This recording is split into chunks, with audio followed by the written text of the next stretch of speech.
senior oral of our graduating senior, Gabriel, whose paper is on a decision of epic proportions, the choice of private education over public education. You may be seated. So just a few words about the senior oral.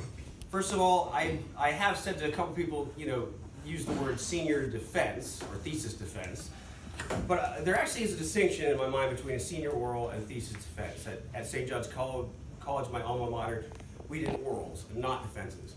And ironically, I would say that the difference is an oral is more like the Odyssey and a thesis defense is more like the Iliad, where the Iliad is, the thesis defense is more of a war, a battle, an attack and a defense. Whereas the oral, I would say, is more of a quest, an exploration together to try and find our true home, peace, rest, Christ the Logos. So that's the distinction I want to bring out. Also, this is the culmination of a year's study. It's necessary for graduation, and it also makes Gabriel a part of the great Orthodox tradition we may not be familiar with, but the Byzantines, throughout their entire education, from 300s to when the Byzantine Empire fell, from Saint Gregory the Theologian to Saint Simeon the New Theologian, from Saint Athanasius the Great to Saint Photius the Great, all these different fathers of the church knew the Iliad. They were taught it. And so Gabriel today has shown that he was taught the Iliad, just like the fathers. So we will begin by Gabriel summarizing his paper and then conducting it. So.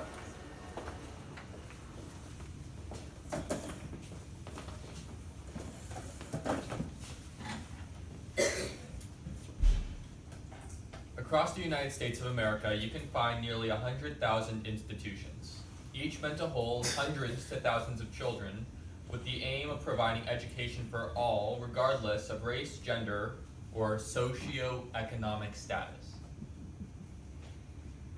Yet, standing against these Goliaths of educational institutions with an average school size of fewer than 150 students are private schools, strengthened by their goal of offering children a better education through higher moral standards, superior academic performance, and a better quality of life. With this metaphorical David and Goliath rivalry, it is more important than ever for parents to be educated on the choices that they have when it comes to directing the trajectory of their children's lives. In this thesis, I review research from many educational experts as well as the results from studies done on different schools in order to show and compare private and public schools. Through literary evidence from the Iliad, I argue that even though public schools are arguably more convenient, well-funded, and free, parents should choose for their children a private school over a public school because private schools offer better morals, higher performance, and a healthier quality of life.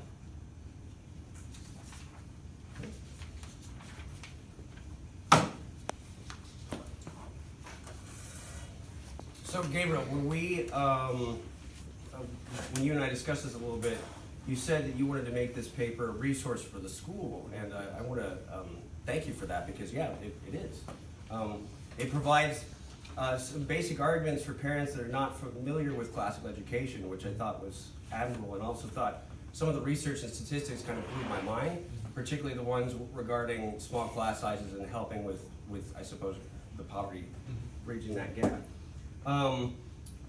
For the oral itself, I thought felt that you had you laid a wonderful foundation for me to dig deeper into the question of education, so that we can. And I want to tie in the Iliad even more than your paper, kind of thing. So with that in mind, I wanted to bring up, start with this, and maybe a little bit of a preamble here, but you bring up a definition of education. Yes. By Mortimer Adler. Would you read that? Yes. Mortimer J. Adler defines education as a process which aims at the improvement or betterment of men in themselves and in relation to society. Okay, so with that, it's implied here, you actually said in the exact same paragraph, that private education offers better morals, higher performance, and a higher quality of life. Yes.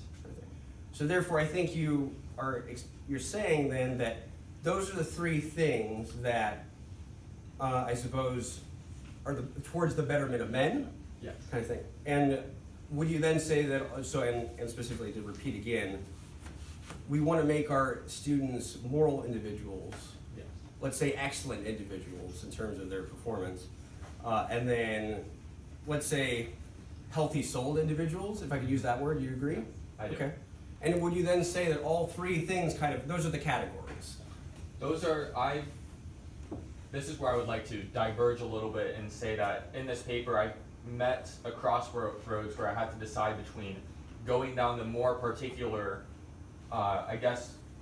more soul path, not soul path, but going down the deeper path, exploring more into the Iliad, or making this a very general, viable resource for parents to use. Okay.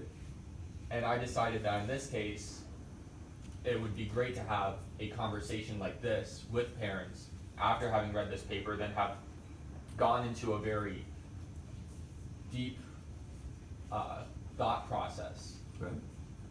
in my paper itself, and then confusing Okay. parents who try to read it. So in these three main examples, it's kind of a hybrid usage of them where two of these reasons, explicitly the performance and the healthier quality of life, are specifically there because a healthy quality of life is one that I believe everybody can agree is important in life itself. And then the performance is most often thought as the main priority of school, to get good grades, to pursue whatever goals this child might have in life. While with the morals, these are something a little different when it comes to defining what makes education good in our time. Not many parents think of that when they send their kid to a specific school. Okay. So those are the different reasons why I chose those three general topics for my paper. Okay. So then, are there other things you would say then that education should aim at, or toward the betterment of men? In my paper, I go into the betterment of men as well as in society, this concept that society is relative to how an education should act. And I use that explicitly with the Iliad to state that these men were brought up to be great warriors of the Bronze Age, to fight and bring honor to their nation, which was one of their cultural priorities of the time. And in our time, I'm glad that that is not the case. And so, as society changes, so does the definition of education. That's one of the main reasons why I chose the definition of education that I did, because it shows that relation to society that I do believe is important. Okay. So is it the case then that Adler's definition is more fitting toward a modern approach to education than the pedagogy that would have existed for someone like an Achilles or a Hector? I believe that it would actually work for both, because being so broad and so general, not using any specific terms of the age, it shows that the betterment of men is not something that is particular to simply the 21st century, the 20th or 19th, or even BC.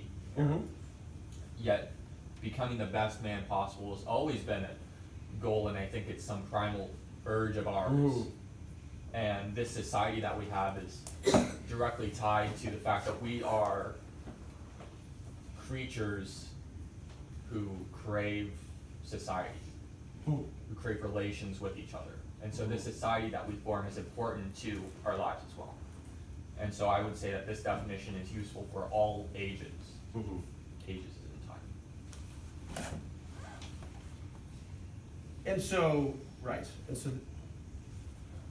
so that's a great definition. Would you still say then that whenever discussing what, if this is an education worthy of the name, would you then say that it would still be better morals, higher performance, and healthy quality of life, noting, of course, that higher performance in the age of the Iliad would be being a great warrior? Yes. As, Hector and Achilles comes immediately to mind. Yes. Versus in our own age, we're not taught to pick up a spear. But But regardless, I suppose it'd be a good question. What's our equivalent to that? Our equivalent in our age, I think, is very twisted in a sad sort of way, where our concept of high performance is not how far we can throw a spear, but simply how accurate we can get when we pick up a number 2 pencil and fill in the little circles on it. Little text.